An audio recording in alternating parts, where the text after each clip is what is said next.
I'm a single dad, and my son is 22 years old, and out of all the careers in the world he could have chose to pursue, he chose law enforcement.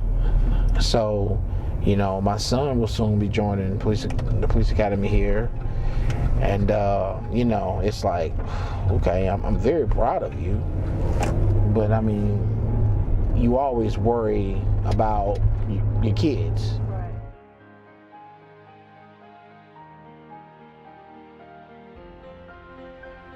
You know, again, for me, as a kid, as a youth, this park right here is where I hung out every single day after school. There used to be a building here called Lasser's Cleaners. It's no longer here, but that's where we got all our candy, things like that. And then, you know, we came across the street to the little park and hung out, and this was our day. It was just hooping, playing ball, you know, swings, you know, playing on the slides, just having a good time. So this was my world, my childhood, for the most part. You know, the neighborhoods, things like that have changed, but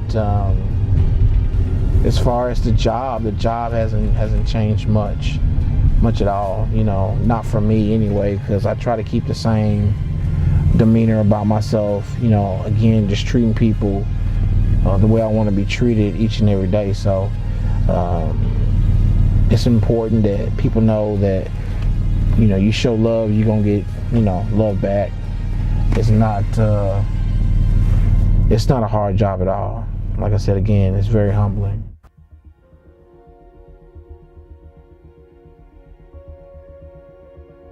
At 19 years old, I have a actual direct encounter with the police department where some incident happened when my grandfather committed suicide, and an investigator walked me through the crime scene, and I noticed that what the perspective of Puerto Ricans, what they think about police officer, it was incorrect. He was very knowledgeable. He walked me through the crime scene, and all the officers were very nice with me. So that kind of gave me the start, like, this is what I want to be. What made me want to be a police officer? A couple different you know, inspirations. Certainly I grew up watching a show called Chips, a little bit before your time, but it's based on two police officers in, you know, California, motorcycle police officers, but you know, just the adventures that they went on, and the fact that they, you know, got to help people. You know, I like to help people, love to help people, I love to meet new people. So I mean, that's what originally ignited my curiosity into law enforcement. I always knew I wanted to do something in law enforcement. At one point, I wanted to be a lawyer. So I knew I wanted to do something in the criminal justice field. After coming to Tennessee State, I was a criminal justice major, and I realized that, you know, maybe I did want to be an attorney. And at this point, you know, I kind of want to help people directly and want to be there on the front end. How media has influenced my opinion on cops is that, of course, there are some bad cops out there, but I still do believe that there are good cops that can do their job effectively and in a way that nobody's gonna get harmed or hurt.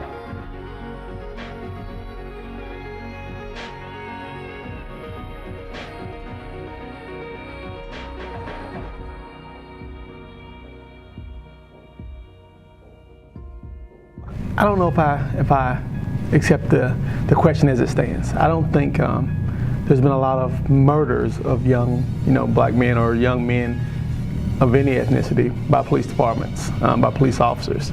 There have been some incidents where uses of force have maybe not been justified to the degree that they happened. But I don't know if I'd couch the incidents as a murder. A lot of times people will complain about law enforcement. Folks will complain about the actions of police, not knowing the full story. In the media, you only get 30 to 45 seconds of a story, and most of the time, the negative aspects of it are painted against the police. I encourage those who are passionate about equality to look into their local law enforcement agency. Not only that, look into the rights, the responsibilities of citizens and police, and make sure that you are complicit with the law, that you understand the law, and you know how it applies to you. Responsibility is on both sides. It's not just the responsibility of law enforcement to treat citizens fairly, but it's also the responsibility of citizens to know their rights and to behave accordingly. December 13th of 2016, I was responding to a call that came in stating that there was a guy that had possibly been robbing people and was about to get ready to rob someone else. So at this time, I went over to the Cumberland Inn hotel that was in my zone. We was met by his girlfriend at the time, and she pretty much lied to us and told us that nobody was in there but her. So I went in to assist him in searching the room, and as I was doing so, I always like to do a protective sweep to make sure nobody's hiding out in bathrooms and things like that, because I have a lot of experience just making sure, have a lot of experience with motels. I had approximately about 9 motels in my zone. So after walking up on the bathroom just to check, I kicked the door to see if anybody was behind the door, and it didn't bounce off the wall. The door actually hit someone, and I looked through the crack of the door and I saw someone standing back there.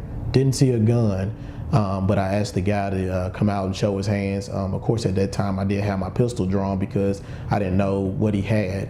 And after giving verbal commands twice, he shot from around the side of the door, hitting me in my shoulder, coming within inches of shooting me in the head. I didn't really know the severity of the injury. I know I had been shot, and I knew I'd been shot with a shotgun because you know that sound from anywhere. If you know guns, you know what a shotgun sound like. And I'm just blessed. I mean, I was shot at close range, less than maybe 1.5 feet, 2 feet away from the guy, and was able to come out without any broken bones or without losing a whole lot of range of motion.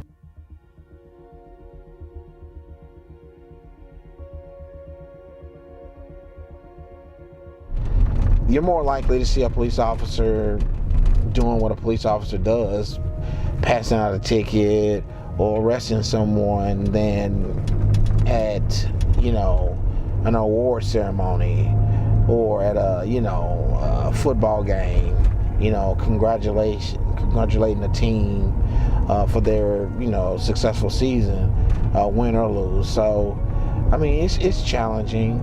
It really is, but definitely, I think, to answer your question, yes, definitely, I think it would be great if we could engage more young people at a young age.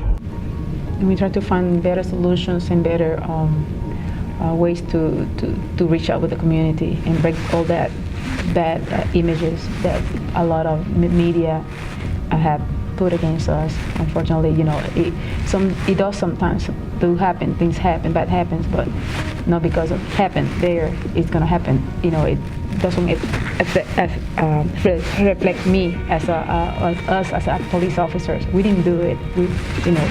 Whatever happened there didn't happen here, and that's what it hurts me the most, is that when they see me trying to resolve a problem or approach a problem, they say, "Man, you're police." I say, "You the cop. You're a killer." And they don't even know me as a person. They just judge what happened somewhere else.